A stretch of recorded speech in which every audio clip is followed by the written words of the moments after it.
Well, good evening. Good evening, everyone. Wow, what a great turnout. It's so wonderful to see all these familiar faces. I'm just delighted to welcome all of you here, our Knox community family, our Galesburg family members.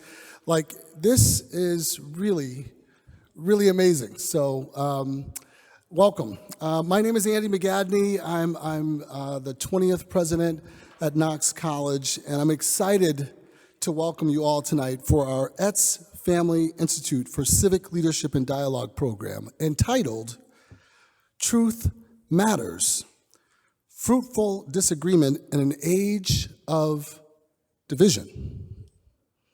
Yes, sir. Yeah, that's right. Oh, thank you, sir. Reverend Haley, good to see you. I would first like to thank Dr. Robert P. George and Dr. Cornel West for braving the winter weather to travel to Galesburg and join us here on this chilly evening. Now, yes, let's give them a round of applause.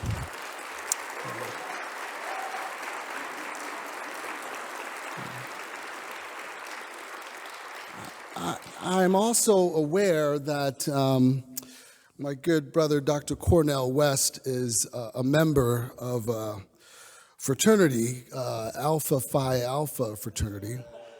And I know that there's some fraternal brothers here in the audience that have joined him from Peoria. Dr. West has done a lot of wonderful things. Every once in a while, people make mistakes. So, anyway, good to have you here. I couldn't resist. I also want to extend my gratitude to Associate Professor of Political Science and Director of the Etz Family Institute, Thomas Bell, for serving as moderator for the upcoming discussion. Thank you. And finally, let's give him a round of applause.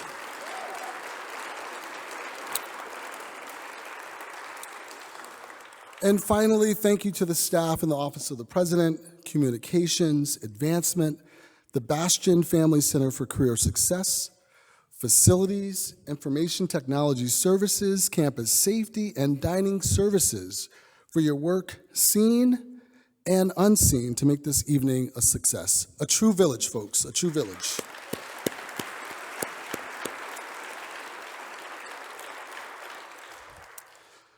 Tonight's event is especially meaningful as it's the first major Etz Family Institute event since the passing of Tony Etz last March.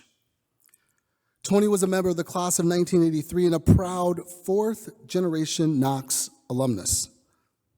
He was the chair of the Presidential Search Committee that brought me to Knox 5 years ago, and the chair of the Knox College Board of Trustees until his passing in March of last year. Tony was a true partner to me as we worked together to make this great college even better, and he was also a very, very dear friend. I know Tony would be thrilled to welcome such distinguished guests to Knox and Galesburg. At our first Etz Family Institute event last October, I shared that our global society is facing extreme polarization and our world is grappling with war and conflict on multiple fronts.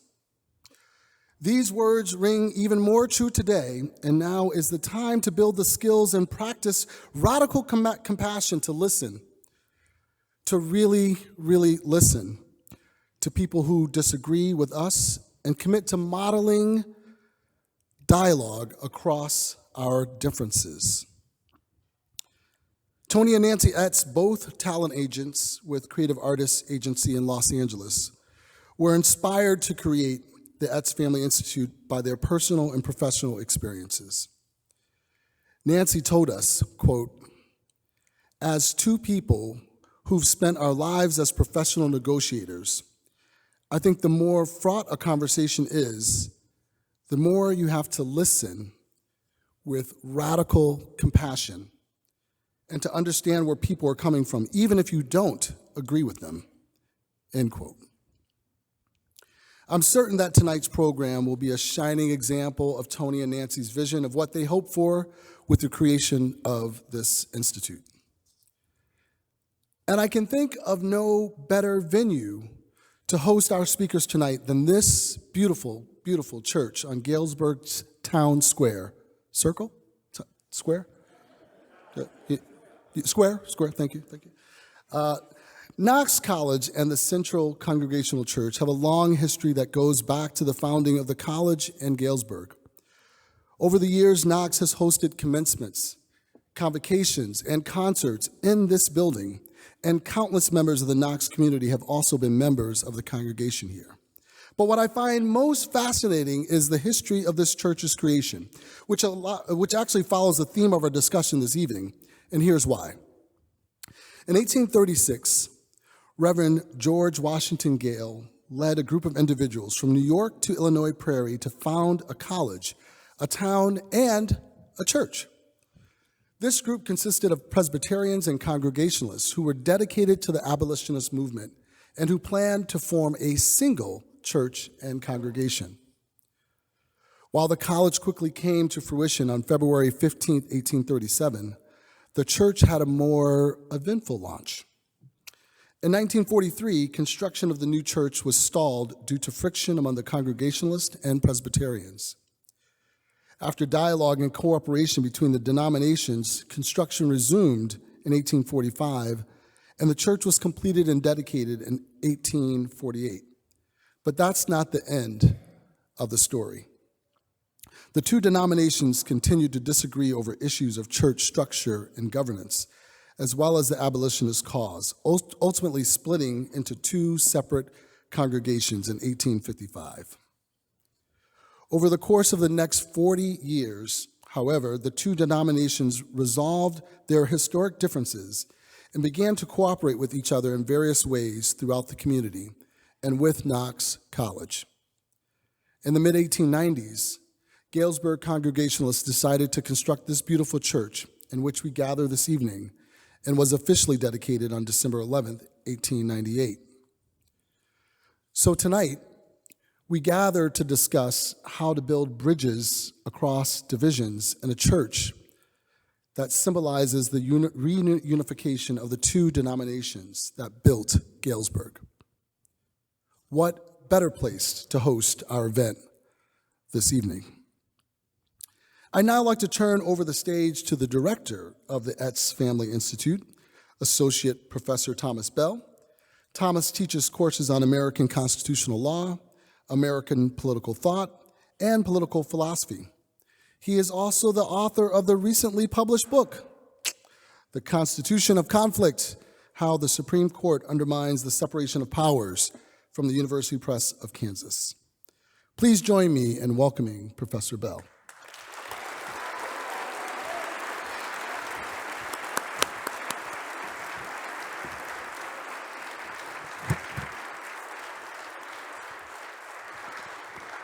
This is a great crowd. It's wonderful to see so many people who've turned out this evening for our second Etz Family Institute event this year with Robert George and Cornel West. Before I invite them to the stage, I'd like to tell you a little bit about our speakers, and then we'll start our conversation, and then we'll open it up for audience Q&A this evening to hear from you.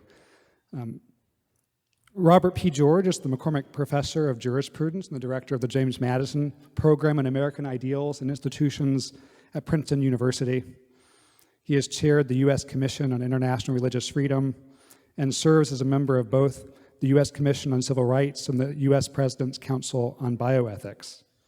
He was a judicial fellow at the Supreme Court of the United States, where he received the Justice Tom C. Clark Award. Professor George is author of Making Men Moral, Civil Liberties and Public Morality, In Defense of Natural Law, and Conscience and Its Enemies, among other books. His articles and essays have appeared in the Harvard Law Review, the Yale Law Journal, the Review of Politics, the Review of Metaphysics, and the American Journal of Jurisprudence. He's written for the New York Times, the Washington Post, the Wall Street Journal, the Boston Review, and the Times Literary Supplement. He's a graduate of Swarthmore College, another liberal arts college, the Harvard Law School, and Professor George holds a DPhil from Oxford University, in addition to 23 honorary degrees. He's a member of the American Academy of Sciences and Letters and the Council on Foreign Relations. Dr. Cornel West is the Dietrich Bonhoeffer Chair at Union Theological Seminary. Dr. West teaches on the works of Dietrich Bonhoeffer, as well as courses in philosophy of religion, American African American critical thought in a wide range of subjects, including, but by no means limited to, the classics, philosophy, politics, cultural theory, literature, and music. Dr. West is the former professor of the practice of public philosophy at Harvard University and professor emeritus at Princeton University. He graduated magna cum laude from Harvard in 3 years and obtained his MA and PhD in philosophy at Princeton. He's written over 20 books and has edited 13. He's best known for his classics, Race Matters and Democracy Matters. He's a frequent guest on The Bill Maher Show, CNN, C-SPAN, and Democracy Now! And so I hope that you will give a warm welcome to both of our guests as they join me on the stage to begin our conversation.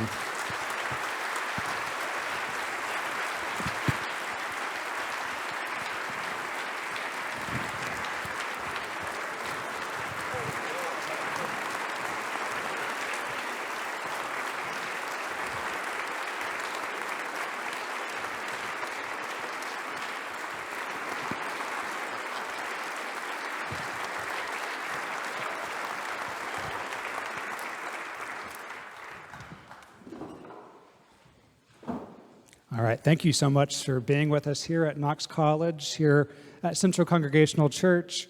And so I'm going to kind of start with a big picture question. It might become of no surprise. You've both written a book called Truth Matters, which is the theme of our discussion tonight as we advertised it. And so that perhaps is the best starting point for our conversation. And so my question is, what is truth and why does it matter?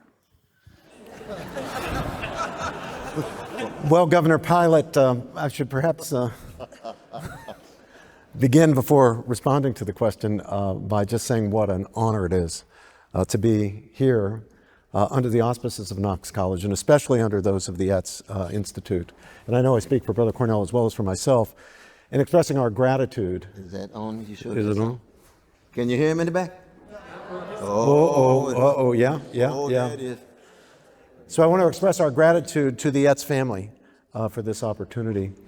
And of course, it's also an honor to be welcomed, and to be welcomed so graciously by our President McGadney, Provost Glenn, and of course to be in dialogue with Professor Bell, who only recently got tenure, so he can now retire. Will you congratulate Professor Bell?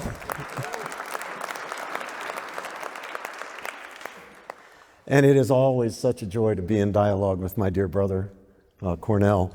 We've been doing this now for 21 years, I believe, going all the way back to 2005 when we first began teaching our course at Princeton together, our seminar, Adventures of Ideas. And that experience has been the greatest blessing of my academic career. I've learned so much from Brother Cornel, not simply from his precepts, but even more from the example that he sets of integrity, intellectual honesty, dedication to truth. That has been also one of the greatest blessings of my life. Well, so what is truth? That is, of course, Pontius Pilate's famous question to Jesus. What is truth? And from the Christian point of view, and Brother Cornel and I are both Christians, from the Christian point of view, the greatest truth, truth in its very essence, is not a proposition or set of propositions. Rather, it is a person. Jesus says, I am the way, the truth, and the life. But that shouldn't take us in any way away from understanding that truth more broadly means having an accurate understanding, being in touch with reality, with the way things really are. Not to be believing falsehoods, no matter how pleasant those falsehoods are, no matter how attractive those falsehoods are for us because of our tribal allegiances or our personal interests or what have you. It means being in touch with the truth even when it would be nicer and safer to affirm things that are false, that are less than true or less than fully true. And of course, the truth extends to many different domains. Being in touch with reality means being in touch with the reality of the natural world, the world that we study in chemistry and physics and biology, the natural sciences. The social world, for those of us in the academic community, we think of political science, sociology, economics, in some respects, history. Being in touch with the truth about the social world. Being in touch with truth about the moral reality. Being in touch with truth about the spiritual reality. Means affirming what's real, not what's unreal. Now, of course, the trouble is we're all frail, fallible, fallen human beings. We not only can be wrong, we know we are wrong. We just don't know what we're wrong about. We know we're wrong about some things. Now tell me if I'm lying. Anybody out there only have true beliefs in your head right now and no false beliefs? Raise your hand if you. No? So all of us know that we have some beliefs in our head, even right now, that are false, that are not in line with reality. The trouble, of course, is we don't know which ones they are. If we did, and if we're truth lovers, and if we're willing to live with the truth, even when it's inconvenient, even when it's uncomfortable, even when it's unsafe, when it's risky, then we'd swap out those false beliefs for true beliefs. Now, that in itself has some implications for the conversations that Cornel and I have been involved in for the past 21 years and for our meeting here this evening. It means if we really love truth, if we want to be in touch with truth, we want to be in touch with reality, recognizing our own fallibility and recognizing that that fallibility extends not only to the minor, trivial, relatively superficial things in life, the things we don't really care that much about, but also extends to the profound, deep, important questions, the questions of meaning and value, the questions of human nature, the human good, human dignity, human rights, human destiny. Well, once we acknowledge deeply existentially our fallibility, then we have to recognize that we've got to be open to challenge, to discussion, to dialogue, to critique, to criticism, not just of our minor beliefs, our beliefs about things we don't care that much about, but even, indeed, especially about the things we really care about, and even the things we're most sure about, the beliefs we most deeply cherish, our identity-forming beliefs. And that's hard for all of us. It's hard for all of us because we really do wrap our emotions more or less tightly around our convictions. But unless we're open to dialogue, to discussion, to challenge, we will constantly be reinforced in what we already believe. We'll be reinforced in what we believe that happens to be true, but we'll also be reinforced in what we believe that is false. And today, of course, with modern technology, it's so easy for us to put ourselves in circumstances where we only get to hear, allow ourselves to hear, from people who agree with us. We put ourselves in silos. We only associate with people we agree with. We only listen to media that we agree with. So we're constantly reinforced. And the problem with that is it's the high road to dogmatism, to ideology, to pathologies that are the very enemies of truth. So what is truth? Being in touch with reality. And it's really hard, and it's really challenging, and it requires that we always be open to critique, to challenge, to the possibility of our changing our minds, even about the stuff that is really dear to us. Cornel? Absolutely. Indeed, indeed. I just want to say that I'm very blessed to be here. And my dear brother picked us up at the airport. It's been such a sweet spirit for Brother Robbie and I in this town. The food that we had, my dear brother, the visionary captain, the courageous captain of this ship. Let's give it up for Brother President here. Give it up for the Brother President. 4.5 years. The best of Alabama, the best of Bloomfield, Connecticut. I met him when he was a student at Wesleyan many, many years ago. He looks roughly the same with just a little gray. But most importantly, he's got the same sharpness of mind and sweetness of spirit. And to be able to break bread with him and Brother Maxwell, his son, and we had what was the sister I met, I was next to us, was the provost, Sister Melissa? Yeah. Oh, yes, and the chief of staff, and where's Sister Mary at the dean? Oh, my God, where is she? Look, now she's so humble, she's way in the back. My God, that's how those chemists are, though, huh? Uh-huh. And I'm so glad that each and every one of you could be here. Anytime I get a chance to be in dialogue with this brother, I'm always fired up because I love this brother when he's wrong. I love him when he's right. I love him on the way to truth. I love him up and love him down.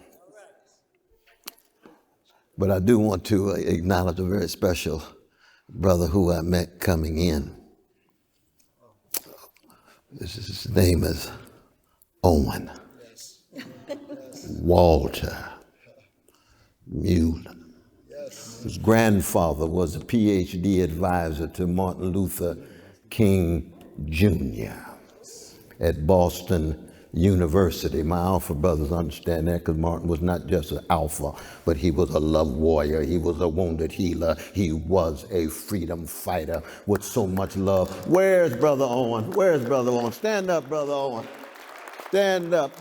Oh, he's way in the back. Humble too. Humble too. Look at him. Look at him. My God. My God. Lord, Lord. Of course, his father was an integral figure for the sustenance at the highest level of excellence at Knox College. And each time I come to a place that has a history dropping with blood and sweat and tears of those who were committed to truth. Because the condition of truth is to allow suffering to speak. And precisely because we all are cracked vessels, at best just trying to love our crooked neighbor with our crooked heart. That truth is always something bigger than us. That's why you enter any discourse about truth or goodness or beauty or the holy with a spirit of genuine humility. You just don't know everything. And what you think you know, you might not even know once you've been Socratized. Socrates says, I know more than anybody else precisely because I know nothing. And you don't have to go that far. We know something. I know I love my mama. Come on, Socrates. I like your spirit of critical, relentless interrogation. But there's certain things I know. Love my child. Live and die for certain things. You see. But this humility goes hand in hand with the tenacity, the willingness to engage in pursuit, and the willingness to take a stand and fight even when you don't know everything, but you know enough to serve and sacrifice. So truth, the condition of truth allows suffering to speak. And justice is what love looks like in public. Then any serious talk about truth begins with the way to truth before you even talk about truth. And the way to truth is humility, tenacity, opening your heart, mind, and soul to learn and listen from voices. Because I come from a great black people whose anthem is lift every voice. A black people who've been hated for 400 years but generate love warriors every generation. Who's been terrorized for 400 years but produce freedom fighters, freedom for everybody, every generation. A people who's been traumatized for 400 years but produce at our best wounded healers, not just wounded hurters. A way to truth. So Brother Robbie and I are involved in a process that is shot through with our brokenness, trying to generate a courage. And that courage is very important. You know, Kierkegaard used to say it's sad that courage was not a Christian virtue. Who says we can only have three? Faith, hope, and the greatest of them, love. Why not go with the Greeks and the Romans and put some courage up in there? Well, okay. Okay. Stoics got courage. Aristotle's got courage. Courage is the enabling virtue of all the other virtues. All the other virtues are empty and shallow and hollow if you're not courageous. And the courage to think critically, the courage to love freely, the courage to hope in the most grim and dim times is constitutive of the way to truth. And part of the genius of not just the Christian tradition, but also the Hebrew scripture, and it spills over even with our precious Islamic brothers and sisters, is that you begin with a conception of a way of life that allows the best of who you are to be manifest in heart, mind, and soul, shaped by community, family, and tradition that pushes you from mama's womb to tomb. So when they put you under, you have given every ounce of what is best in you to help somebody, because you've engaged in a call for help and you respond by choosing the way of helpfulness. So that stays in contact with our humanity, with our humility, and with our sense of humor. See, one of the worst things about Socrates, he never cried, he never shed a tear. All the intellectual wisdom and intellectual integrity in the world falls short if you never shed a tear, because anybody who's never shed a tear has never loved anybody. Now, Socrates had Xanthippe, his wife, and some sons, so he probably cried and Plato didn't pick it up in the narrative. Xenophon didn't pick it up in the narrative, but he never does. And when he's on his deathbed and his close partners come in, when they're crying, he says, "Get them away." No, I come from a tradition where Jesus wept, Jeremiah weeps, John Coltrane's horn weeps, Aretha Franklin's voice weeps, because it's transfiguring the suffering and misery and cruelty inflicted on them and others to equip and fortify them to be forces for good for a beloved community. And very much the Knox College tradition, George Washington Gale. He trained a brother named Charles Finney, second president of Oberlin, who trained a brother named Theodore Well in the classic of 1839, Slavery as It Is, 1,000 witnesses and voices of enslaved Africans whose voices will be heard, which is the foundation of Harriet Beecher Snow's novel of Uncle Tom's Cabin of 14 years later. Well, that's a tradition. And that tradition is not perfect. It's not free of speech or spot or wrinkle. It's not pristine, but it represents the best of what we cracked vessels can do at the highest level of moral and spiritual excellence. And so in that sense, truth talk should in no way get us into, as Robbie said, just talk about propositions and sentences and whether they correspond to objects in the world or states of affair external to consciousness and what have you. It's very Cartesian, very Kantian, interesting, not enough. We're talking about ways of life, relations, connections, soul craft, character formations, virtue being induced, being inculcated, being internalized. And so Pontius Pilate's question, which is not really raised in seriousness, you know what I mean? Pontius Pilate, dismissive. Exactly, like so many, gangsters of the day. Can you imagine Brother Trump saying, "What is truth?" Come on, brother. Come on, brother. You human just like me. But are you serious about the question of trying to decide ways of life tied to courage and virtue formation? Or is it just superficial, abstract formulation as a form of distraction and evasion? Now, who knows? I mean, folks may surprise us. We can never impose stereotypes on folk. But when you see their behavior recurrent and consistent over time, you say, Pontius Pilate, I think we're going to need another context to talk about truth. We're talking about a cross. Oh, that's a very different context there. The love manifests, the courage enacted and embedded, and then the love drops at the bottom of that cross that generates pillars of the way of love and justice. Yeah, maybe we should say a word about truth in connection to the mission of the college. Knox College, Princeton University, Union Theological Seminary. Princeton? Princeton, yeah. So what is the mission? I think for a lot of Americans, and I was brought up to believe what I'm now about to critique. For a lot of Americans, the mission of our higher education institutions is to equip the young men and women who attend to get great jobs with high pay, to become leading citizens in the community, to have influence, even power, status, prestige.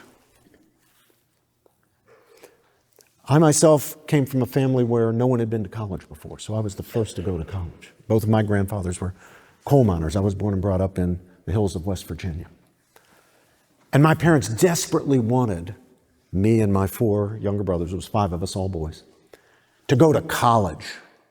Because if you went to college, that meant you would get a high-paying job. You'd get to work in an office. My father loved that idea, that someday his boys would go to work at an office. You'd have status and standing in the community. Now, it's not that the college shouldn't be concerned about those things, or the university shouldn't be concerned about those things. It's not bad. In fact, it's good to equip our young men and women to have good jobs, to have good careers, to make more money. And for those of your students, if you get wealthy, remember, Knox College, Etz Family Institute. You can do a little something. But what I have come to believe as a result of my own college experience, the encounter that I had when I was a sophomore at Swarthmore College, we considered Swarthmore the Knox of the East. So, experience I had reading Plato's Dialogue Gorgias that turned my life around because it made me understand that the mission is not fundamentally wealth, power, status, prestige, influence, celebrity. Those things are good. It's not bad to want them. It's not bad to be concerned, young men and women, your students out there, with your CVs and what's going to come on it next and what you can add and getting ahead. But it's not fundamental. It's not what really matters. Those are the things that matter, but not, at the end of the day, all that much. The things that really matter are the things that you desire, intelligibly want, not simply as means to other ends. Wealth, power, status, those are means to other ends. But things that are desirable, intelligibly wantable for their own sakes, that are ends in themselves. Family, friendship, faith, knowledge, beauty, integrity, honesty, decency. You don't want those things as means to other ends, or if you do, you don't really want them. You want them ultimately as ends in themselves. And that item on the list I called knowledge. That's the central concern with the college and the university. So the mission is truth-seeking, advancing knowledge, deepening understanding, where we understand that enterprise, not simply as a means to wealth, power, status, prestige, but as intrinsically fulfilling of ourselves as human beings. If we have knowledge, especially that highest form of knowledge, wisdom, if the college imparts to us an understanding of ourselves as truth seekers, who try also to be truth speakers, then what the college will have done for us is empowered us and encouraged us to lead the examined life. So we're not wandering through life just looking for getting ahead, power, status, prestige, titillation, spectacle, feeling good. But we're wrestling with what it means to be a human being. That's what the Knoxes and the Swarthmores and the Princetons and the Unions and the Harvards do when they're at their best. But of course, we're not always at our best as institutions. But when we are, we're forming those students entrusted by their families to our charge to be determined truth seekers and courageous truth speakers, to be leading the examined life. That's why Brother Cornel, when we teach our seminar together at Princeton, we teach Adventures of Ideas, he opens the seminar, very first meeting, by explaining to the students why they are here, why you have come to this seminar. And Cornel says, you are here to learn how to die. They're saying, I thought I was here to get to Goldman Sachs. No, Cornel said, you're here to learn how to die. Why? So that you learn how to live. It's from the perspective of understanding our mortality that we can truly assess what matters, but not all that much, and distinguish that from what really matters. We can get our priorities straight. Now that's actually a hard message for a lot of students. That's a hard message for a lot of parents. A lot of parents think of college education as, well, okay, we spend a lot of money on this college education. We want to pay off. I don't blame them for this. And we do want our young men and women to get good jobs, make more money, have more status and influence and power. We hope they use it for good. But it's very important for us as educators to understand, for students to understand, for parents to understand that the most fundamental thing, the true mission of the college, is helping our young people to form themselves to be determined truth seekers and courageous truth speakers. Absolutely. Absolutely. Your chair was a little, I don't want you to fall off the edge. Is it moving like that? Moved a little Ooh, thank you so much, my dear sister. Give it up for the Chief of Staff. Give it up for the Chief of Staff. You see, Robbie starts speaking, and the truth hits, and my chair starts moving, you see. I appreciate that. No, but I do think this serious talk about how to live is crucial. Plato says philosophy itself, which is philosophy, a love of wisdom, is a meditation on and preparation for death. And he's not talking about physical death solely. Because anytime students examine themselves and let go of a certain assumption or presupposition, that's a form of death. And there's no rebirth without that kind of death. That's what Paul means in the New Testament. It says Christians must learn how to die daily. That was a eulogy for Martin Luther King Jr., written by a vanilla Catholic sister named Dorothy Day, who was one of the great prophetic figures of the 20th century. She said Martin Luther King Jr. learned how to die daily. She dropped the mic. That's all she had to say. Because what Paul meant was Christians interrogating their sinful nature in such a way that they're willing to push back the narcissism and hedonism and selfishness and egotism enough to be reborn. And it's not a one-time affair. It needs to be done daily. Goethe says the same thing in Faust.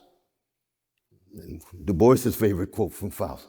How do I deal with reconquering myself to be a free person? It's a kind of echo of Seneca. Seneca used to say, he or she who learns how to die unlearns slavery. We don't expect that kind of profundity out of the Romans.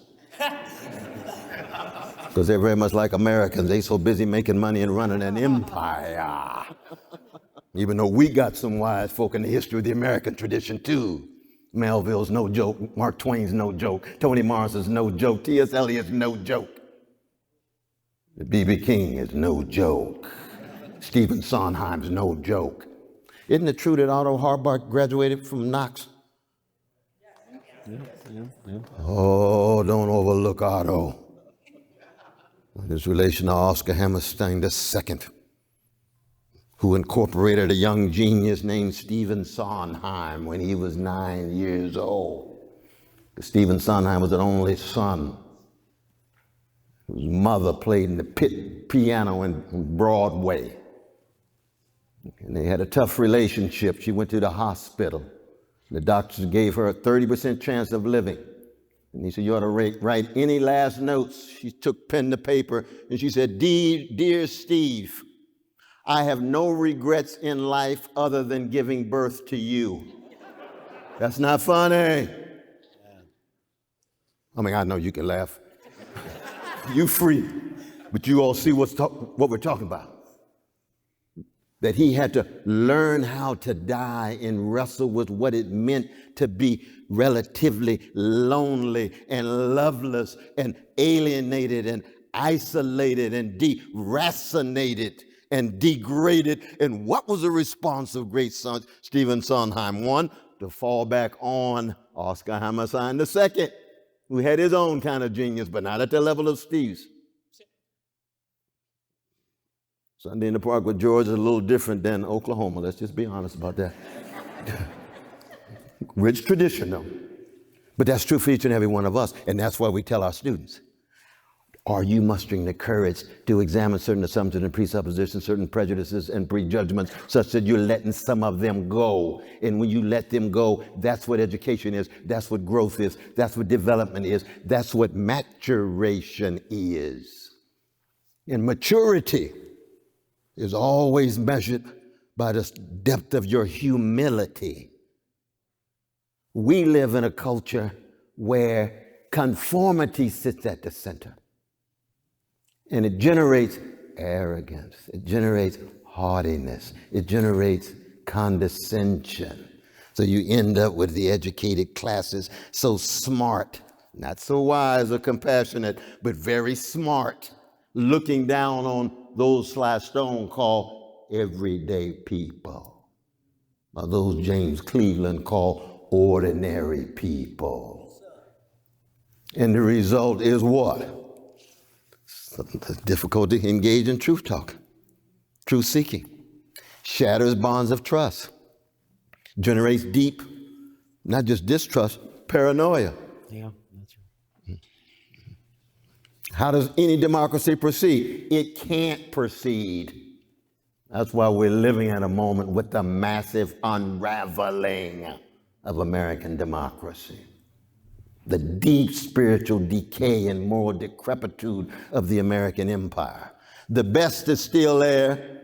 Some of it manifests in Knox College, some of it manifests here in was it Galesburg, where we are? Galesburg. I just want to pronounce it right. I know where I am. I always measured in relation to the south side of Chicago, but we won't get into that right now. That's Curtis Mayfield in him. But my point is this.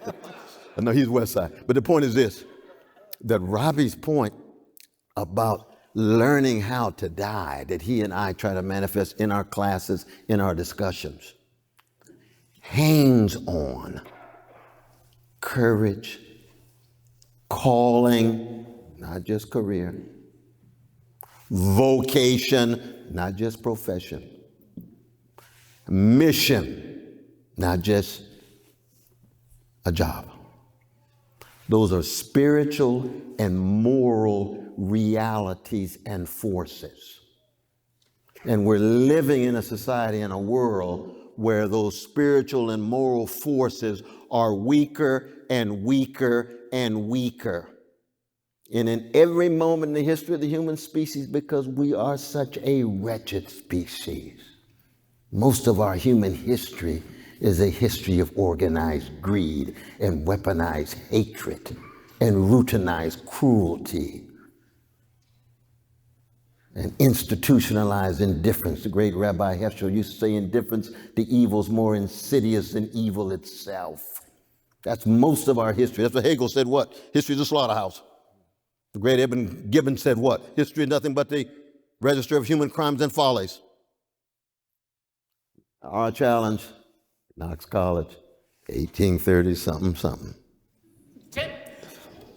How are we going to create moments of interruption against the greed, against the hatred, against the indifference, against the cruelty? How do we come together, not with the spirit of self-righteousness or narrow dogmatism or truncated ideology in a Manichaean sense. We got all the good, they got all the evil. No, not at all.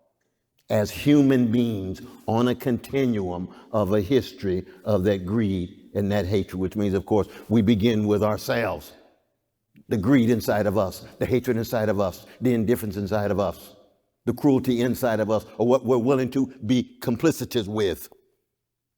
And it's true in this town, it's true in Chicago, it's true in Gaza, it's true in Tehran, it's true in Lagos, it's true in Tel Aviv, it's true in where I live, in Harlem.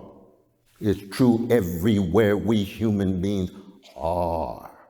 Do we have the courage to create moments of interruption to push that back? So that way to truth, again, is not just a abstract talk about propositions, it's what you're willing to risk, what you're willing to give up, what you're willing to fight for, what you're willing to love for, what you're willing to die for. And the good news is that every generation has a cloud of witnesses. Knox College is one of the examples of them. Now, we know those vanilla brothers and sisters, they were cutting against the grain. The vast majority of white brothers and sisters did not object to the enslavement of my peoples. But at Knox, they said, we stand for something bigger than just the idolatry of race. We stand for a truth that we're willing to fight for. And we're going to come all the way out here in Gainsburg, in wintertime, and create an institution. And people said, get off the crack pipe. No such thing. That's a Knox College with its legacy. Well, here we are in 2026, and it's still going strong with its challenges. Tied to community, tied to history, and its legacy. But there's a chance that any great legacy runs out of gas. Democracies can come and go. Empires can come and go. Societies come and go, like our lives can come and go. It depends on what we decide to do, individually and collectively. May I tell President McGadney a little story? So a few years ago, the brass at Princeton decided they would invite Brother Cornel and me to be the featured speakers for Freshman Parents Weekend. Now, this happened in October. The freshmen had just arrived in September, and they were invited to bring their parents and bring their siblings, sit in a big auditorium like this, and have a presentation. So President Eisgruber got up, and he did the initial welcome, and then the dean of the college, Jill Dolan, gave an introduction, and then we began. And the parents were very excited to be there and very excited that their sons and daughters were here at Princeton. You know, they'd punched their ticket, they'd grasped the brass ring, they're going to get this credential, they're going to be going on to Harvard Law School and Sullivan and Cromwell and Goldman Sachs, and everybody was in a great mood. So we opened our talk, and the president's office asked us to speak about the purpose of a liberal arts education. What's the purpose of a Princeton education?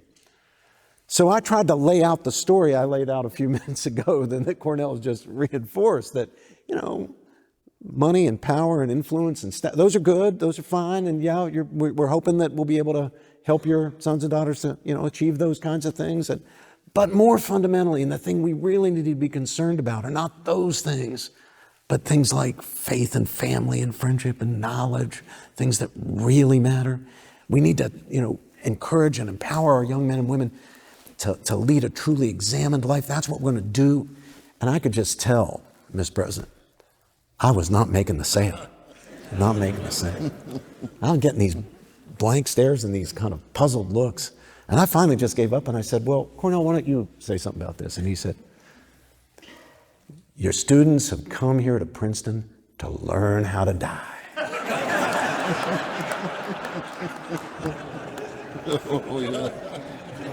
And I look out there and I see every dad turn to every mom and say, $78,000. So we got to do a better job selling the message, Mr. President. And let me ask, and we'll turn to audience Q&A in just a few moments. As you mentioned, this does seem like a real moment of unraveling for our democracy. Oh, yeah. And, when must disagreement be accepted and when do lines have to be drawn?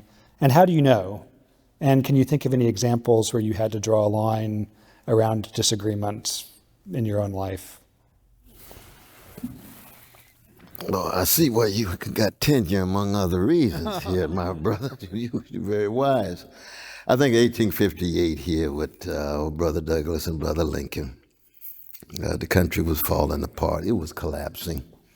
One side said, we're going to keep these black people in slavery in perpetuity, and we're willing to fight and die to do it. Another one said, we want to preserve the Union, but we don't know what to do with these black folk. Took them a while to decide to really fight the war for emancipation. And that's a sign in which these Socratic possibilities of genuine dialogue have broken down. And Douglas and Lincoln were the last moments in which they could emerge from that building that you showed us in October of 1858 on a cold day and somehow push dialogue as far as it could go. But given who we are as human beings, you know and I know, there's always conditions under which Socratic dialogue has its limits. See, I'm Socratic all the way down and try to be prophetic all the way down.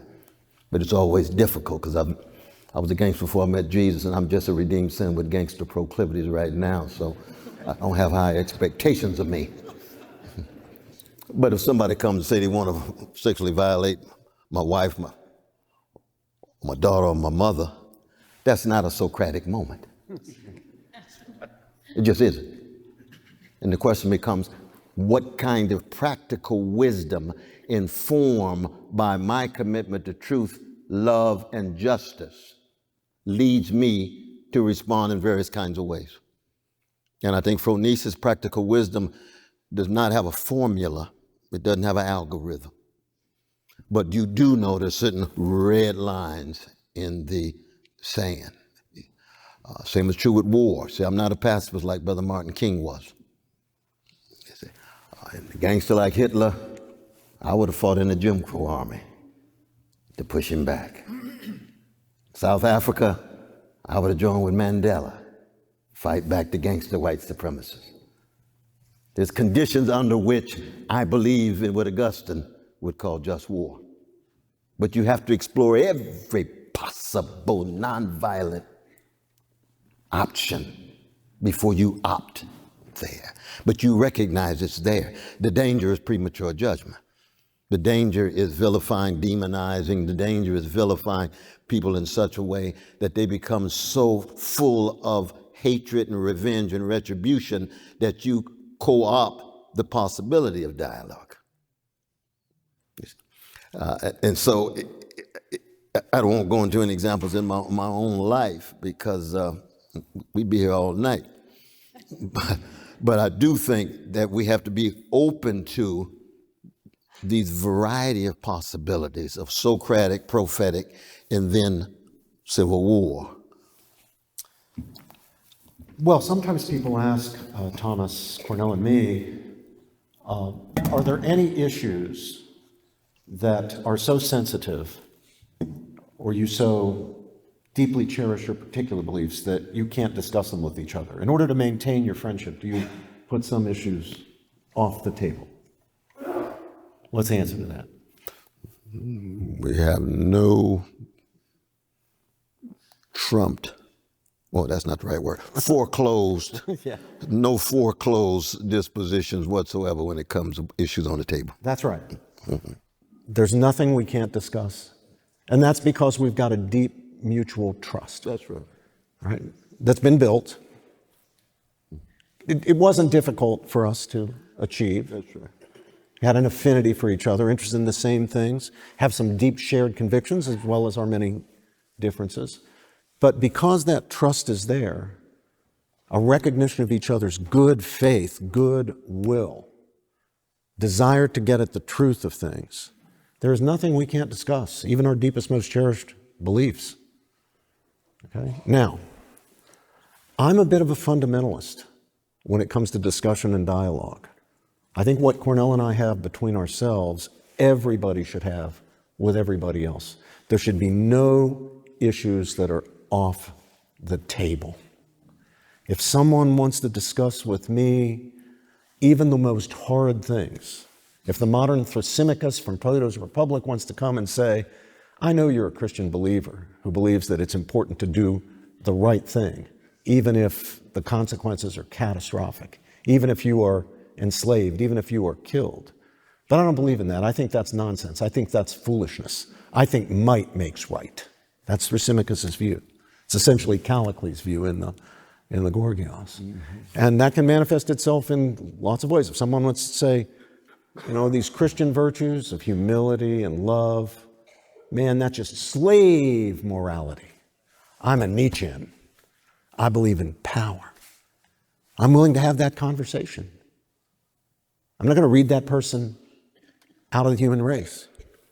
I want to hear what he has to say. I want to hear what his argument is. I know that I could be wrong even about the stuff that I most deeply believe and the beliefs I most deeply cherish. So I want to have that conversation. But having said all that, Thomas, it does take two to tango. Unless you've got an interlocutor you can trust as being in good faith, you can't really have a conversation. It can't be a one-way conversation. Or it can't be a conversation, so-called conversation, where one person is trying to get at the truth of things and the other person is just interested in manipulation. You need two people who form a partnership in the pursuit of truth, even though they disagree, at least for now, on what the truth is. And notice that their goal is not compromise. Their goal is not unanimity for its own sake. Their goal is not agreement. Mm-hmm. It's truth. You can have agreement on something that's wrong. You completely agree with it. That's right. But it's wrong. That's not what we're after. We're after truth.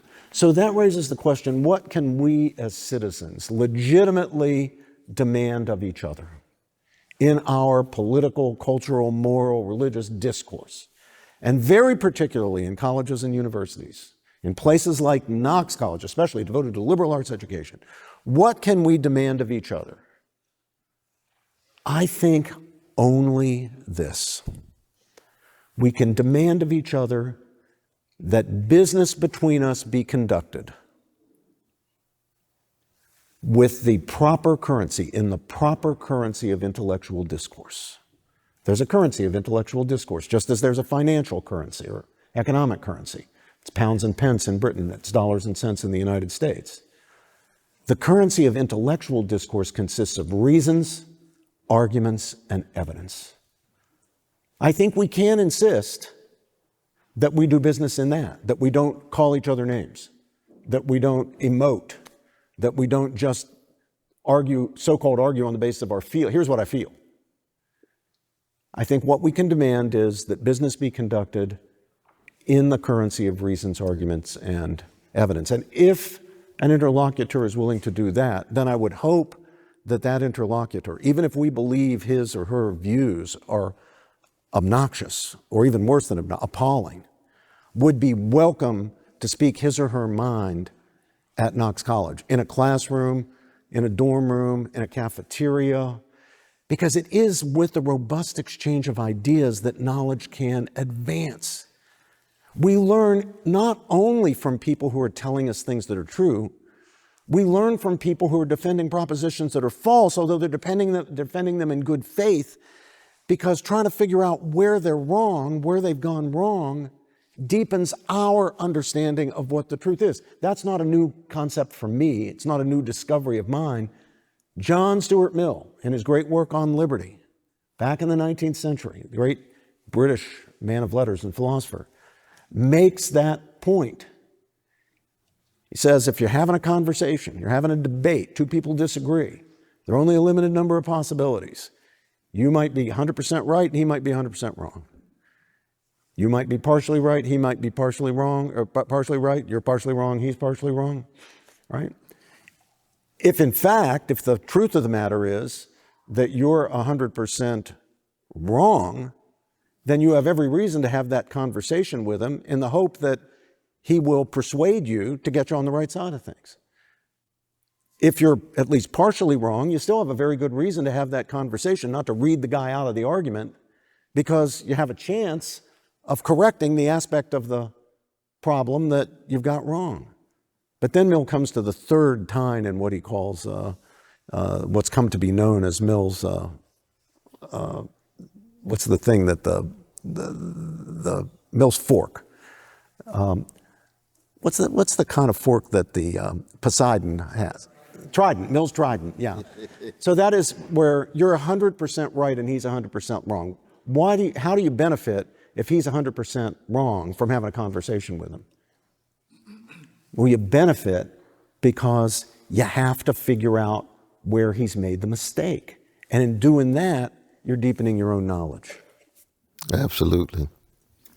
Absolutely. Well, we'd like to continue the conversation, but with so many friends in the room, we'd like to turn it over to you for Q&A to engage our guests. And so we've got 2 microphones around the room.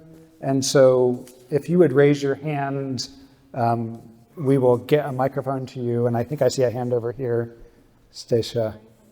Yeah, right over there. And I want to see some Knox students with your hands up too.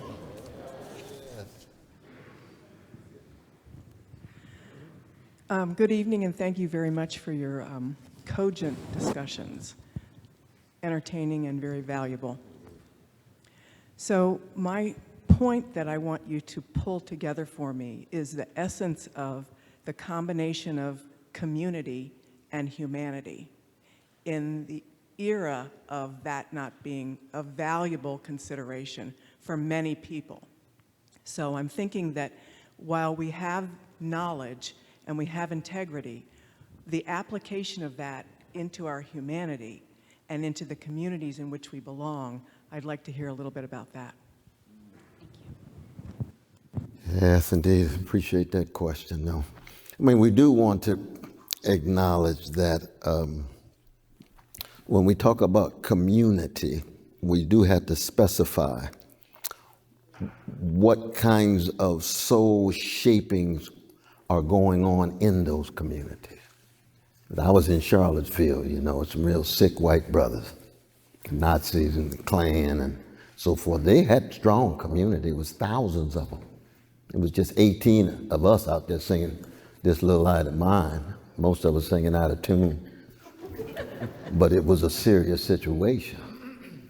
See, so community in and of itself is not going to do it.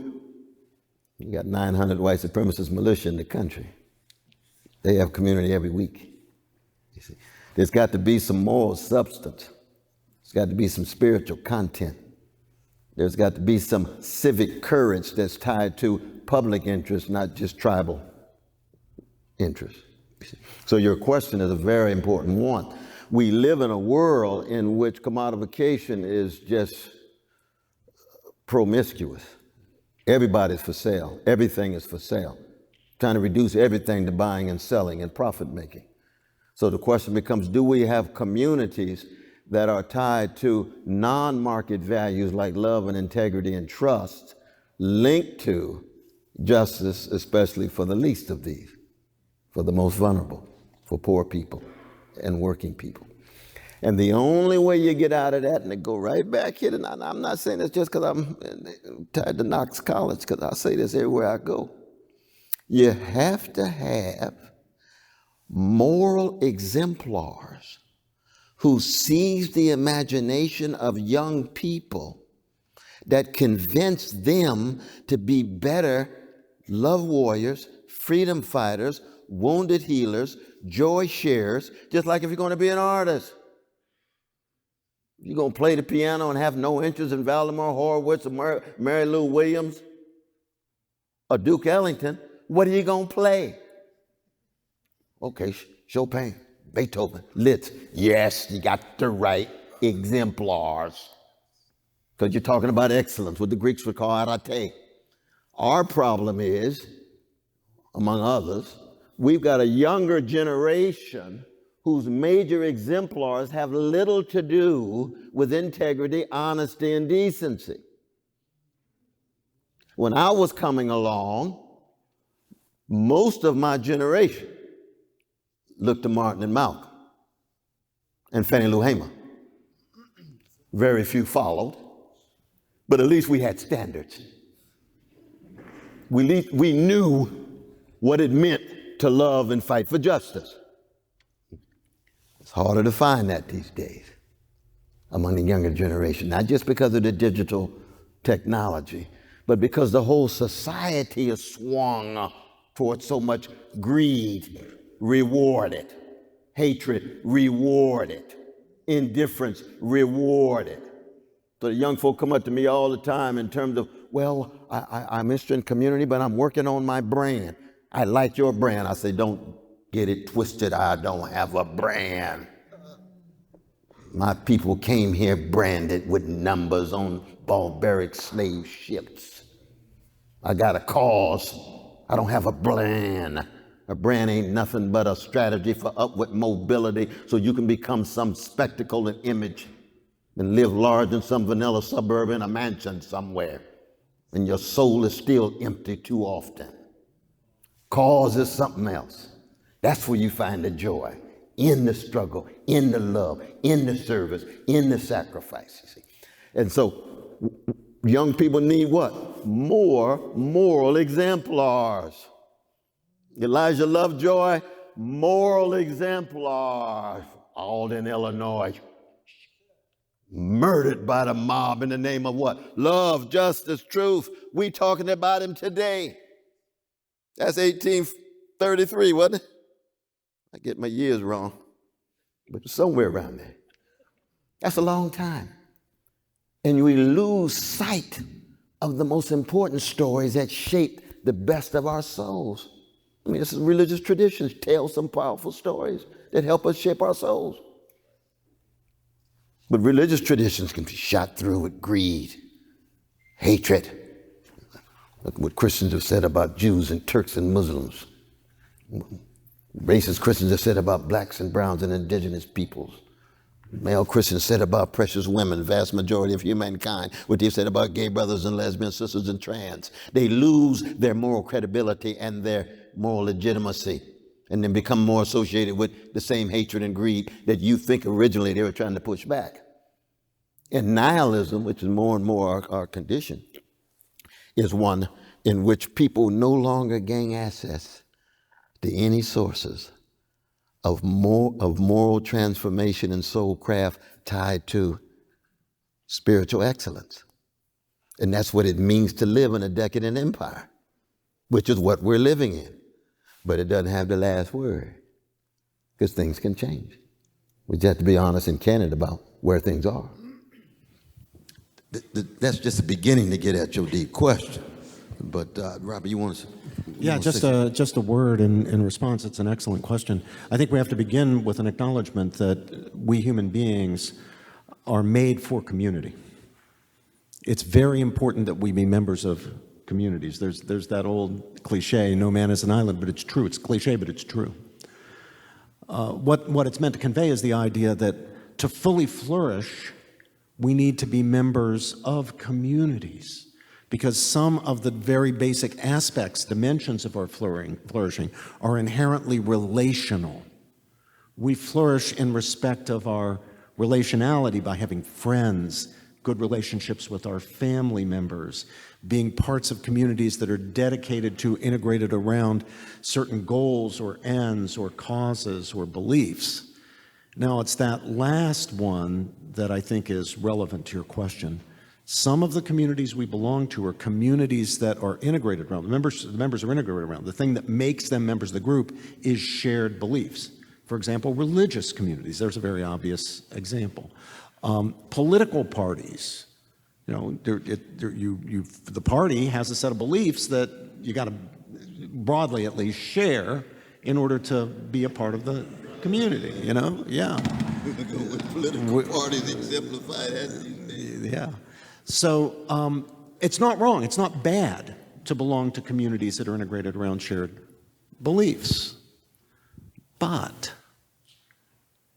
we, of course, want to be accepted in those communities. We don't want to be kicked out. We don't want to be expelled. We don't want to be considered heretics, which means that at one point or another, it may very well happen that because I cannot, in conviction, go along with where the party or the other group integrated around shared belief is going, I've either got to pretend to go along, keep my mouth shut, keep my head down, give in, or risk being alienated from a community that's now really central to my life, that I have a deep emotional commitment to. There are things that we can do that get us thrown out of our families, thrown out of our churches, thrown out of our political parties or ideological camps. Cornel and I can both tell you a lot about that. Got plenty of experience with that. But that's the choice, and it's a matter really of, at the end of the day, integrity. Sometimes when the choice is between remaining in the community or maintaining one's integrity, you've got to say, you know what? As much as this community means to me, I'm not just going to be a tribalist. I'm not just going to go along. I'm going to dissent. And if you'll no longer have me, then I'm afraid I'm out. And I might not have enough shared belief with the other side or the other faith or the other team or the other tribe to be part of it. So where am I? I'm now isolated. But that is the price you pay if, to use Cornel's wonderful term, you've been Socratized. If you've learned, if you've come to understand that integrity is the one thing you cannot sacrifice. You may have to sacrifice your membership in a community. You may have to for the sake of integrity. But you can't sacrifice your integrity. Now, how many people, and not just today, I think throughout history, if you think about it, how many people can do it, can have the fortitude and the courage and the strength of character to say, you know what, I'm just not going along. I'm going to dissent. I know that the overwhelming majority of you see it the other way, and you're in good faith, and I understand, and I'm not condemning you. I'm disagreeing with you. But I can't do it. I can't go along. That's so hard because we're built for community. We value being members of the community. We emotionally invest in being a member of the community. We don't want to give it up.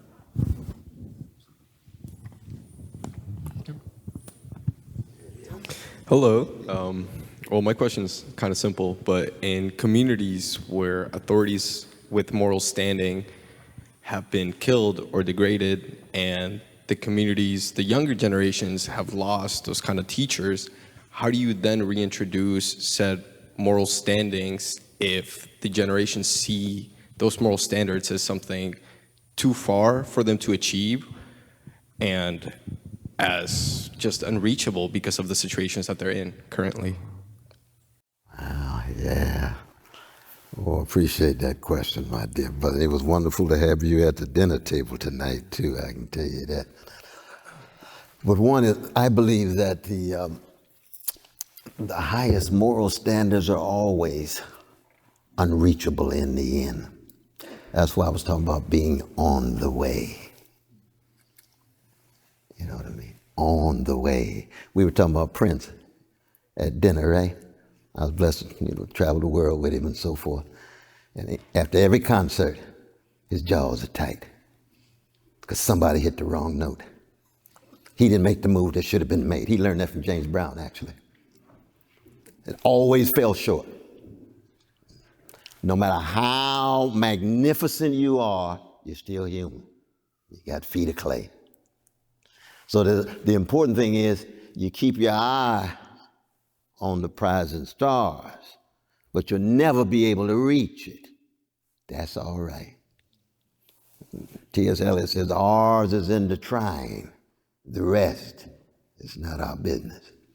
And the reason is because we're never in full enough control of ourselves and our soul to be as pure as the standards that we aspire to. That's true for everybody. And for people who tell you something else, they lie. They lie. Any generation. Oh, in the 1960s, we had it going on. All of us were struggling. They lying. King only had 19 churches out of 80 in Montgomery. When he died, 72% of Americans disapproved of him, 55% of black people disapproved of him. He's organized all these poor people. He's critical of Vietnam. He believes a Vietnamese baby got the same value as an American baby, so he's unpatriotic. He said, y'all never understood me, I'm a Christian. Every baby has the same value. I don't care what country they're from. And I'm going to hold on to that no matter what flag wavers tell me. So he's got his eye on the prize, not in a market prize, but on a beloved community, the kingdom of God, what some of us Christians would call kingdom of God, right? So don't never get discouraged. But it is true that as a younger brother, I learned from you. Because see, I don't know what you're going through. See, my circumstances were different when I was young. We did have stronger communities. We did have stronger forms of resistance. We had less market forces. We didn't have the phones. We only had 3 channels on television. Should Nat King Cole come on for 15 minutes, black folk breakdancing. Now you can't turn the TV on, see Negroes everywhere. But then we take our eyes away from the brothers in Henry Hill. Where is my sister? There she is. She just came from there, right? Because we're only concerned about black representation, black faces in high places. Every black face, every white face, any face got the same value, but especially the least of these. So if all we talking about faces on television and not the faces in the hood, not the faces dealing with unavailable health care and decrepit schools and guns and drugs and so forth, we've already missed out. You see what I mean? See, that's where it becomes important for a young brother like you, not just to be preoccupied with the quick and the living. That's just a narrow slice of humanity. You want to be in close conversation with the best of the dead. You see, we start with Martin, but they got a whole lot of other candidates because they also set standards. And if we confine ourselves just with the folk who are breathing, we're in a world of trouble. Because I know my mom and dad is gone, and I'll never be one half the human being they are. So part of their afterlife, I'm at work in my life. And that's true for all of the towering figures of the dead, as well as the towering figures of the living. So don't get discouraged. You got to be courageous. But there's nothing wrong with having a moment of despair. Goethe says, he or she who's never despaired has never lived. There's no maturation without despair. You can't be a blues brother without wrestling with despair. You just don't allow it to have the last word. You come back over against that despair, you see. That's the crucial thing. And that's why I believe the younger generation is going to surprise us if, there's not nuclear holocaust or a ecological catastrophe that's escalating all the time. Because we in the world of trouble on all those fronts. But we work with what we got. That's the crucial thing. I'm in the middle of my 41st year teaching young men and women like you.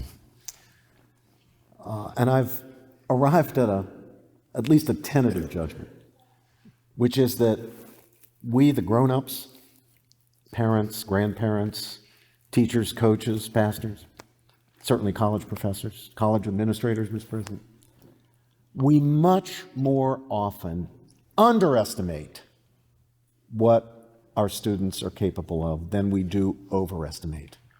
We much more often ask too little of our students, academically, socially, morally, spiritually, than the opposite, asking too much.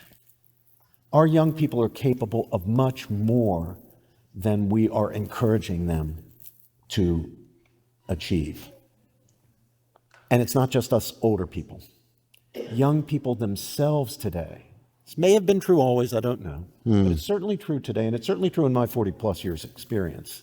Young people themselves underestimate what they're capable of. A very common question that Cornel and I get is this. Professor George, Professor West, you're wanting us to be open-minded, willing to engage others in debate, intellectually humble, not too sure of our beliefs. But if we took your advice about that, if we were willing to engage with each other in a truth-seeking spirit, open to argument, we couldn't be people of conviction. Don't you want us to be people of conviction? Well, of course we want you to be people of conviction. We ourselves are people of conviction. Cornel goes to jail for his conviction. I send the money to get him bailed out. Appreciate that too. We're all for it, right? We're all for being people of conviction. But young people are mistaken if they suppose that to be a person of conviction, you also have to be a dogmatist, an ideologue, someone who's dead certain you're always right, someone who's unwilling to entertain the possibility, at least on what we really care about, something's really important to us, we're wrong. But if we had a realistic view of what young men and women are capable of, then we would realize they can be both. They can be genuine truth speakers and truth seekers.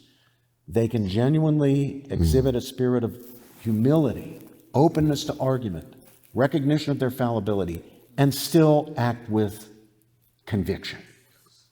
So let's not underestimate what we're capable of, what you're capable of. And for those of us in authority in universities, let's not underestimate what our young people are capable of. And that's not just when it comes to things like having convictions, acting on convictions. It's down to relatively mundane things. We've somehow got it into our heads that we can't assign very much reading to our students today because students don't read books anymore. Have you heard this? This is the latest thing. Students don't read books anymore, therefore you can't assign students books. It's not true. But if you don't assign books, if you don't actually have them read important, valuable texts, whether by, as Cornel says, the quick or the dead, then they're not going to actually read books. We can make the demands on our students, and they will rise to the occasion. Now, as Cornel says, we're never going to achieve it perfectly. We're all imperfect. We're all, as Cornel says, cracked vessels. We're never going to achieve our ideals, but we need to believe in those ideals and aspire to achieve them, because we can get very near. Or we can just be intellectually lazy, morally lazy, spiritual lazy, and just say, well, it's too hard. I can't live up to this. Whether it's a moral demand, whether it's an intellectual project, whatever it is. It's up to us.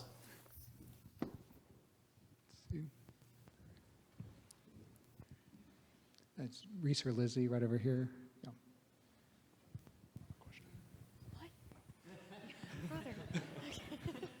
You Okay, can collaborate and ask a joint question. There you go.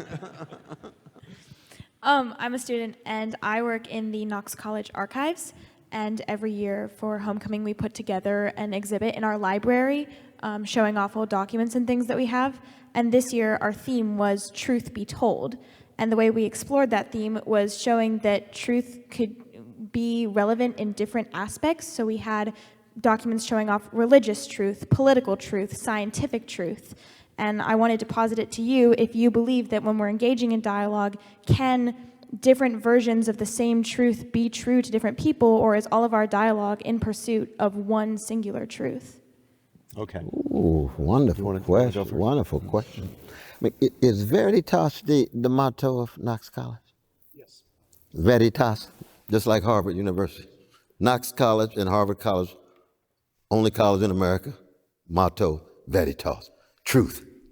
Boy, that takes tremendous audacity, doesn't it? On Harvard's Lord. Knox, stealing Knox's mind. Knox much further along than Harvard on a whole lot of issues. But again, you see, I believe that there's truth, capital T, that none of us have a monopoly on. It's bigger than all of us. It's bigger than any framework, any paradigm. There's always elements of mystery. There's always elements of concealment, and we don't have access to the whole thing, you see. And then there are particular interpretations and versions of truth, small t, that are better or worse than other interpretations. So I'm not a relativist at all, but I am one who believes in radical human, some people call it fallibility and other people would call it depravity. I call it wretchedness in the tradition of Sophocles in Hebrew scripture. And if you're that cracked, it means you're never going to have access to truth, capital T. So even when Jesus says, I am the truth, and the way to my truth is a certain kind of transformation, a certain kinds of emptying of yourself, owing to the fact that you are fallen and finite. And therefore, any relation you have with me will be a unique relation that will be characterized by your brokenness and my grace that allows you to sustain yourself at a level that surprises yourself. So that the truth, capital T, no. Small t, absolutely. Some are better than others. So I wish I could have been in on some of your No, is it open tonight? We leaving at 6 in the morning, but we just had to stop in tonight. No, but I'm so glad you all are holding on to this discourse of truth. Yeah, that is great. So here I think there's a skilla and there's a charybdis, and we have to steer our way between the two. The skilla is moral subjectivism or relativism. It's the idea that there is really no truth. There's just opinion, there's just feeling, there's just emotion. An awful lot of people today believe that, but that's a mistake, and the belief actually shuts down the truth-seeking enterprise. There's no truth out there to seek. If we're confident that there's no truth out there to seek, then we're not going to be about the business of being silly, to be about the business of trying to get hold of it. But the charybdis is absolutism, dogmatism, ideology. You know, the belief that there is a truth, I know it absolutely, there's no way it can be questioned. If you question it, you're a bad person. You're a villain. I don't want to talk to you. I don't want anything to do with you. I don't want you at Thanksgiving dinner, Uncle Joe. We've all heard that. So, how do we steer our way between those two errors? I think we have to recognize that there is a truth and that therefore the truth, seeking the truth is really important. Truth matters. That's why Cornel and I entitled our book, Truth Matters. But we have to recognize, as Cornel said earlier, we'll never know it perfectly. It's bigger than all of us. We'll never know it fully. Whatever parts of it we get hold of will be admixed with some error. And our job is to try to reduce the error and increase the truth. And we know we have to practice some virtues if we're going to achieve some progress in getting toward the truth. We're going to have to recognize our own fallibility. We're going to have to do the hard work of being willing to accept truths that are uncomfortable for us. There's an old saying among philosophers, it's better to be Socrates dissatisfied than a pig satisfied. You know, we don't want to live in the matrix. We want to, you were in it. Is it the red pill that gets us out of it? I think you want to take the red pill. You want to. I've been trying to get out for 23 years. You want to be in touch with reality. Is that all right? So you got to be willing to live with uncomfortable truths, and I think you have to be willing to speak the truth. You won't really be a truth seeker if you're unwilling to speak it, knowing you could be wrong. You know, not overconfident, but nevertheless being willing to speak it even when it makes you unpopular, even when you're questioning dogmas that everybody else accepts, even when they're going to call you a really horrible name for believing it. But we have to remember that the law of non-contradiction applies. Something cannot both be and not be in the same respect at the same time. Slavery can't be both right and wrong. It's either right or it's wrong. Now, that doesn't mean that there aren't different ways of expressing and illuminating and getting at truth. As a philosopher, I'm kind of biased in favor of an analytical approach. But I shouldn't let that lead me to suppose that those same truths can be expressed just as powerfully, maybe more powerfully, or at least in some cases more powerfully, by poetry, by painting, by music, or in a different philosophical idiom. I was trained in Oxford when Michael Dummett ruled Oxford in the strict, hardcore analytic tradition. And there was a lot that was great about that tradition, but the disdain that it encouraged us to have for the so-called continental philosophers, that was not a good thing, because there's some things that those other traditions of philosophy, Cornel's very fond of Kierkegaard. He's bringing me around a little bit on Kierkegaard. You know, there's some wisdom there that's not captured by even the best who are working in the analytic tradition. So I don't think we should be dogmatists. I also don't think we should make the error of supposing that there's only one way of getting at the truth. There are different ways. Well, I'm confident that we could continue this conversation until you have to leave tomorrow at 6 a.m. But we are at 8:30, and so I'm going to end the conversation. We can have some more if you like. We can do one. We'll do one more question. One more question. You choose, Thomas. Vishnu Priya came all the way to the front row to ask a question, so I'll. Thank you so much for being here tonight. So you spoke a lot about courage, and I wanted to ask, in today's world where our generation seems to be moving towards being intellectually lazy and apathetic about local problems, how do we start showing up with the courage and the passion to help the community and pay attention to these local problems? Well, I appreciate that question. Indeed, indeed. I think the important thing to keep in mind, my dear sister, is that there's never really been a thoroughly golden age of mass movements of unadulterated courage and integrity. Not at all. Not at all.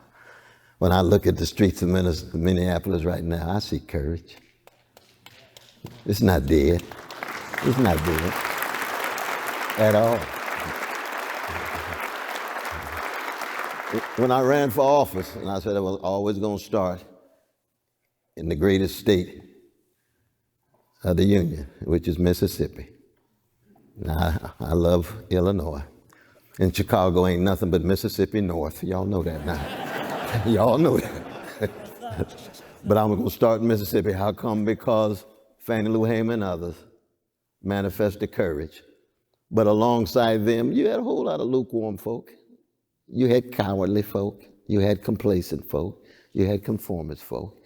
And so the important thing to keep in mind is that, yes, it's true that it's very difficult to be a young person these days and have the commitment and discipline of a John Coltrane who could practice for 12 hours, or Michael Jackson who would dance in front of the mirror for 11 hours straight. You see, that's discipline. A Michael Jordan who plays 10 hours, couldn't make the team as a junior, and ends up one of the greatest players. That's discipline. If you want to be excellent with no discipline, get off the crack pipe. It's not going to happen. You see. But you got a whole lot of young folk who understand that, who are disciplined, intellectually, morally, politically, and so forth. So the important thing to keep in mind, we don't want to be nostalgic in such a way that when we look at the past, we should not see only the best of the past. There is the worst of the past. Oh, thank you so much, my dear sister. And when we look at the present, we never want to see just the worst of the present. We want to see the best of the present. I'm looking at you, I'm seeing courage. I know you already out there, force for good, throwing down in a mighty way. You don't have to tell me. I can already sense it. And you're not the only one in here. How many students we got here from Knox College? Stand up, stand up, stand up. All of you stand up. Give it up. Give it up for these students. They in the great tradition. Oh, yes, they are. In their own distinctive ways, their own unique ways. They bearing witness. That's crucial. So I got a smile on my face, even given all the despair that I wrestle with every day. Just a couple of thoughts to add. There's no such thing as what the great philosopher Thomas Nagel, I think you studied with Thomas Nagel. Yes, I did. Thomas God Nagel bless him. I love calls that. the view from nowhere. There's no such thing as a view from. Whenever we look at events out there, whenever we look at what's happening, we're looking at it from a certain perspective. Now, that's not to say that there is no such thing as objective truth. It's not to say that all we have are different perspectives and there's no reality. But it is to acknowledge that we're seeing it from a perspective, okay? And that perspective will color the judgments that we make. Now, that makes it all the more important that we be wary of, not saying not ever to join, but that we be wary of movements, social movements. Those are communities integrated around shared belief. They do not tolerate dissent. They demand conformity. You got to see it our way. You have to accept our views. And then you adopt the perspective, and now you will interpret the events. You will see the events refracted through that perspective. And it could very well throw you off, cause you to rush to judgment, cause you to form judgments that really, in the end, are not justified. So we have to be very, very careful. And I think that the key antidote to that is to adopt a stance of self-criticism. So I ask myself, how do I imagine it looks from the perspective of someone who sees the world politically, religiously, morally, culturally, very differently from the way I see the world? That doesn't mean I can adopt that person's view. I have my view. That person has his or her view. But I need to empathetically, sympathetically enter into it as a way of keeping a self-critical perspective, a perspective that's critical of my own perspective, so that I don't end up, or at least I minimize the chances of jumping to conclusions, seeing things in a way that makes them fit in with my preconceived notions. And that's a discipline. That's a discipline. The only way that you can get there is by practicing the discipline, looking for occasions on which everybody on my side is saying this. Okay, now I'm going to ask myself, I'm going to pause, I'm not just going to go along, I'm going to ask myself, how does it look from a different perspective? How does it look from the point of view of a reasonable person of goodwill who has a different view, different religious view, different political view, different cultural view, different moral view, or what have you? So that's, I think, the discipline we've got to get hold of and practice. But Brother Robert, would you agree with this, though? There's a difference between a jazz orchestra and a military band. Yes. Now, if we have social movements that are like jazz orchestras, where you have to find your individuality, it's not about conformity. If you're going to be an echo, stay at home, find your voice. When you lift your voice in that jazz orchestra, and when you have a duke or a count who's allowing each person to express their individuality in a collective way so that it enhances the quality of the performance night after night, then you preserve the individuality, the self-critical moments, the moods tied to expressions of solos or collective sound, rather than military band where it's command hierarchical, stay on the note, not under it, flatten it, nope, don't flatten it, stay right on it, play like it's on the paper. That's a different sensibility, because a jazz orchestra is democracy in motion, in movement. And in that sense, you have a social movement that preserves what you want, still touches the hearts and minds and souls of everybody in the audience, so they leave a little more fired up. Some of them came in suicidal and end up wanting to join some kind of major movement to change the world. That's spirituality and morality and the political and the economic, but most importantly, it's the existential. You've touched the depths of their humanity. And in that way, movements can be very, very important. Do you agree with that? Well, I certainly agree that there's a difference between a jazz orchestra and a military band. Robbie plays a serious banjo, serious banjo. Bluegrass, which he's taught me about. I didn't grow up, but I've come to appreciate it. And so there's a difference between a jazz orchestra and a military band. Yes, the yeah. trouble is social movements tend at the end of the day to be military bands, not jazz orchestras. Movements by their nature do not like dissenters. They don't want to lift every voice. They want everybody to be with the program. And that's why so many of the greatest leaders of movements, when they have actually exercised independence of mind, have found themselves unpopular even within the movements that they led. You've been that list with Martin Luther King in so many ways. Look at John Knox. I know the Knox College is partly tied to that giant from Scotland, Ray. Enslaved in 1547, 19 months on a ship, not knowing whether he'll ever be free. And then when he becomes head of the Presbyterian Church, I say that as a loving Baptist.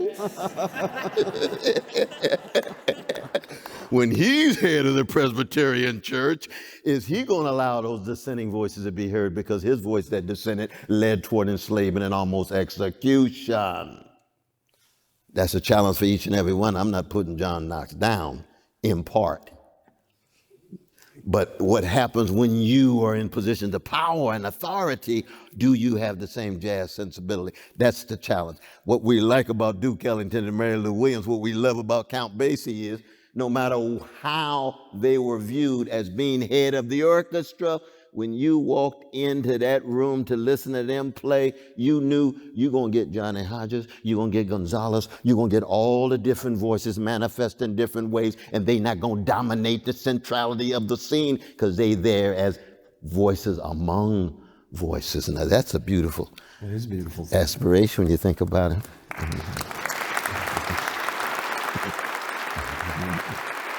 That was, your point's a powerful point, though, brother. I want to thank everyone for coming out tonight, members of our community, especially our students. And so as we end, I want everyone to stay in their seats, because we are going to announce the winners of the raffle for students who came in. So, but before we do that, thank you all for coming. But would you please join me in thanking Cornel and Robbie for a wonderful evening.